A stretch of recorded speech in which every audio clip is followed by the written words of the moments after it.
नमस्कार विद्यार्थी मित्र हो. आज परत एकदा तुमचं या व्हिडिओमध्ये स्वागत करतो. आज आपण राजकीय समाजशास्त्र पेपर क्रमांक 9 यामधलं जे पहिलं मॉड्यूल आहे आपलं, त्यातला दुसरा भाग याविषयी माहिती घेणार आहोत.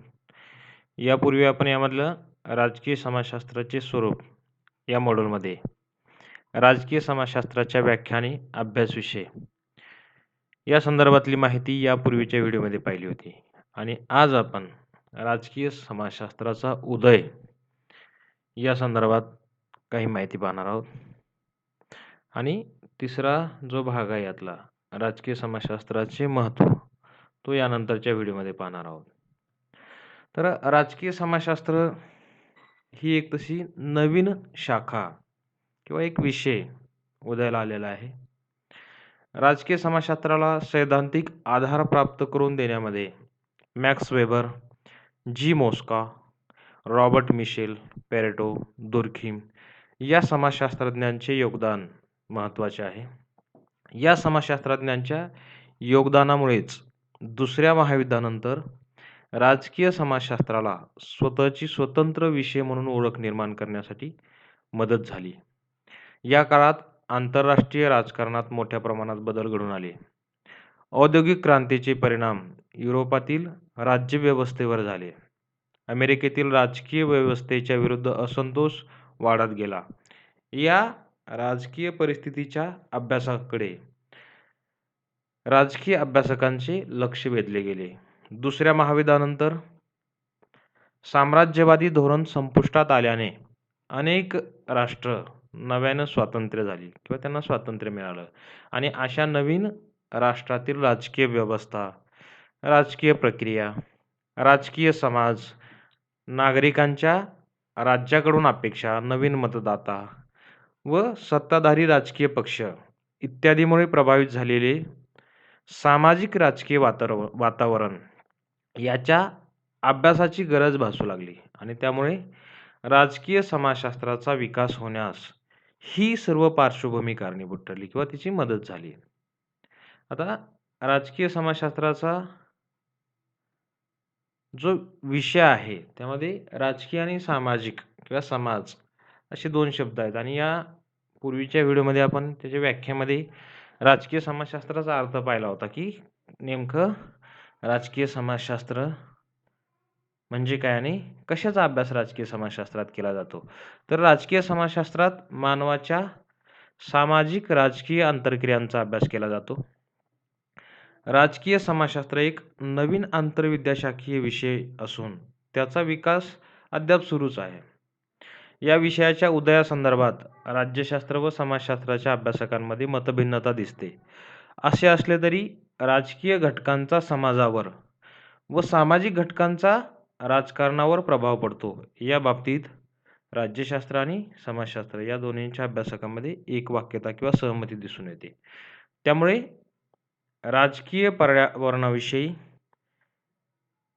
सामाजिक पर्यावरणाविषयी राजकीय व्यवस्था आणि तिच्या कार्याचे अध्ययन करणे या माध्यमातून आपल्याला शक्य झालेलं आहे.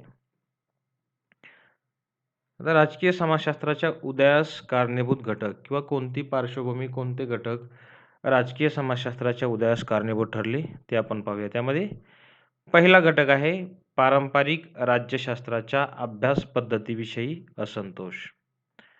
पारंपरिक राज्यशास्त्राची जी अभ्यास पद्धती होती ती आदर्शात्मक पैलूंवर आधारलेली होती. म्हणजे राज्य कसं असावं, राजा कसा असावा, आदर्श राज्य म्हणजे काय आणि या अनुषंगानं आदर्शात्मक स्वरूपात राज्यशास्त्रामध्ये सुरुवातीच्या काळाला अभ्यास झालेला दिसून येतो आणि त्या अंतर्गत मग निरीक्षणात्मक, ऐतिहासिक, तत्त्वज्ञानात्मक, न्यायिक पद्धती वापरल्या जात असत.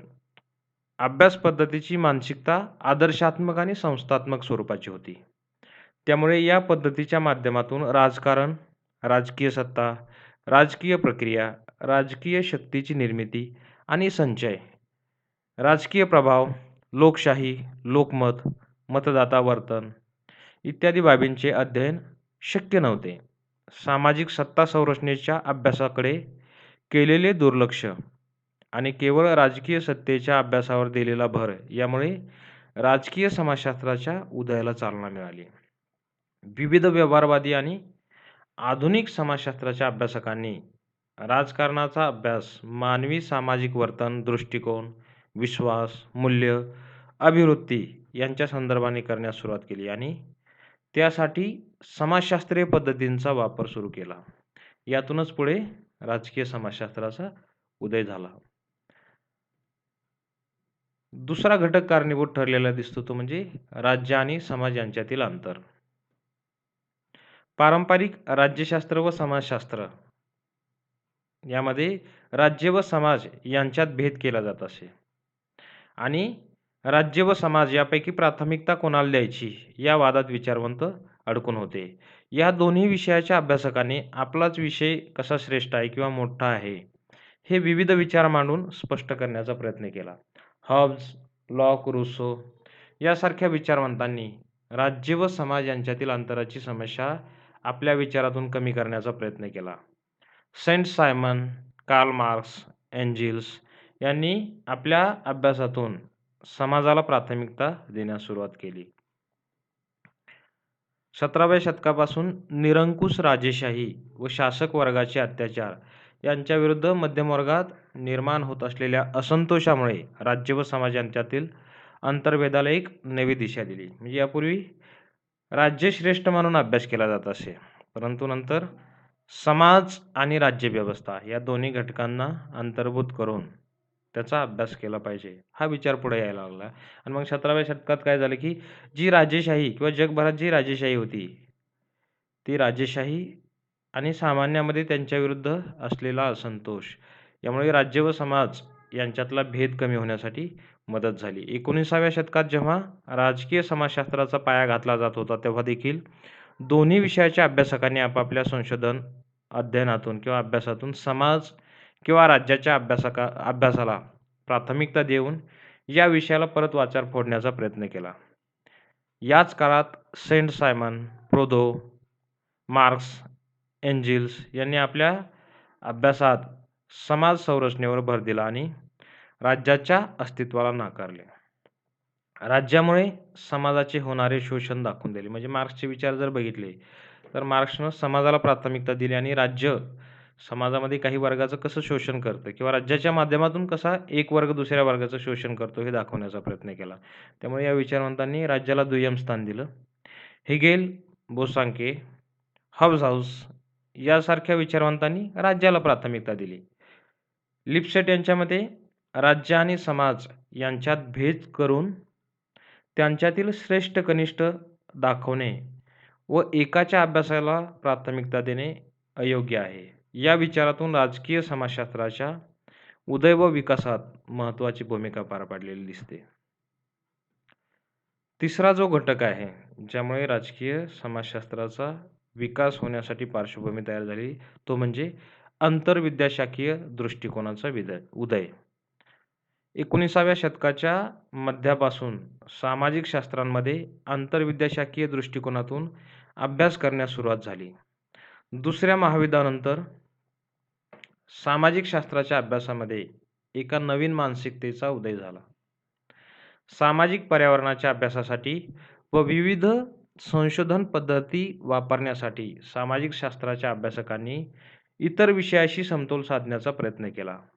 मानवी वर्तनाच्या अभ्यासात आंतरविद्याशाखीय दृष्टिकोनाच्या वापरामुळे सामाजिक राजकीय समस्यांना अधिक विस्तृतपणे समजून घेण्यास सुरुवात झाली. म्हणजे एका विषयाच्या अभ्यासासाठी दुसऱ्या विषयाची मदत घेतली जाऊ लागली किंवा त्याचे दृष्टिकोन वापरले जाऊ लागले, सिद्धांत वापरले जाऊ लागले. आंतरविद्याशाखीय अभ्यासात राजकीय समस्या, घटना तसेच मानवी वर्तन जाणून घेण्यासाठी विविध सामाजिक शास्त्राच्या पद्धती, संशोधन, सिद्धांत, प्रतिमान यांचा वापर सुरू झाला. आधुनिक राज्यशास्त्र असे मानते की मानवाचे राजकीय वर्तन केवळ राजकीय घटकांनी प्रेरित नसते तर त्यामागे सामाजिक, धार्मिक, आर्थिक, मानसिक घटक देखील महत्त्वाची भूमिका निभावत असतात किंवा बजावत असतात. त्यामुळे मानवाच्या सामाजिक राजकीय वर्तनाचा अभ्यास करण्यासाठी सामाजिक परिस्थितीचाही अभ्यास केला पाहिजे आणि मग हा जो विचार पुढे आला आंतरविद्याशाखीय, त्यातून राजकीय समाजशास्त्राच्या उदयाला एक पार्श्वभूमी तयार झाली. चौथा घटक राजकीय समाजशास्त्राच्या उदयाला कारणीभूत आहे तो म्हणजे व्यवहारवादी दृष्टिकोनाचा वाढता प्रभाव. म्हणजे शास्त्र केवळ आदर्शात्मक नसावं तर व्यवहारवादी असावं हा विचार पुढे यायला लागला. अनुभववादी दृष्टिकोन ज्ञानप्राप्तीची विशिष्ट प्रक्रिया आहे. या दृष्टिकोनातून तथ्याधिष्ठित, परिस्थितीजन्य, अनुभवाधिष्ठित अभ्यासाकरिता विशिष्टीकरण, वर्गीकरण, सामान्यीकरणाच्या पद्धतींचा वापर व संख्याशास्त्रीय विश्लेषणाला महत्त्वपूर्ण मानले जाते. हा दृष्टिकोन मानवी वर्तनाच्या अभ्यासासाठी मनोवैज्ञानिक दृष्टिकोन किंवा आंतरविद्याशाखीय पद्धतीच्या वापरावर भर देतो आणि शास्त्राचा व्यवहारामध्ये उपयोग कसा होईल हा विचार पुढे आल्यामुळे सद्यकालीन सामाजिक राजकीय प्रश्न सोडवण्यासाठी राजकीय समाजशास्त्रासारख्या विषयाची गरज आहे हा विचार पुढे आला आणि मग त्यातून राजकीय समाजशास्त्राच्या उदयाची पार्श्वभूमी तयार झाली. पाचवा घटक आहे प्रौढ मताधिकार. दुसऱ्या महायुद्धानंतर अनेक राष्ट्र स्वतंत्र झाली आणि मग त्या राष्ट्रांमध्ये प्रौढ मताधिकार स्वीकारला गेला. लोकशाही शासन पद्धतीमुळे लोकांना मोठ्या प्रमाणात मताधिकार मिळाला. या अधिकाराचा अभ्यास प्रथम टॉकव्हली यांनी केला. लोकांच्या मताधिकाराचा अभ्यास करताना त्या मतदारांची राजकीय पार्श्वभूमी किंवा त्यांचं राजकीय वर्तन हे ठरण्यासाठी केवळ राजकीय घटक कारणीभूत नसतात, तर त्यामागं सामाजिक घटक देखील कारणीभूत असतात आणि अशा प्रौढ मताधिकारांच्या अभ्यासाची नव्याने गरज भासू लागली आणि मग त्यासाठी राजकीय समाजशास्त्रासारख्या विषयाची गरज निर्माण झाली. अशा पद्धतीनं वेगवेगळ्या तत्कालीन परिस्थिती म्हणजे दुसऱ्या महायुद्धानंतरच्या परिस्थितींमुळे राजकीय समाजशास्त्रासारख्या विषयाच्या अभ्यासाची गरज निर्माण झाली आणि त्यातून राजकीय समाजशास्त्राच्या विकासाला एक पार्श्वभूमी तयार झाली. अशा पद्धतीनं राजकीय समाजशास्त्राचा उदय होण्यासाठी वेगवेगळे घटक कारणीभूत असलेले आपल्याला दिसून येतात. याच्या पुढच्या व्हिडिओमध्ये आपण राजकीय समाजशास्त्राचा उदय कोणकोणत्या टप्प्यांमध्ये झाला याविषयी जाणून घेणार आहोत. धन्यवाद.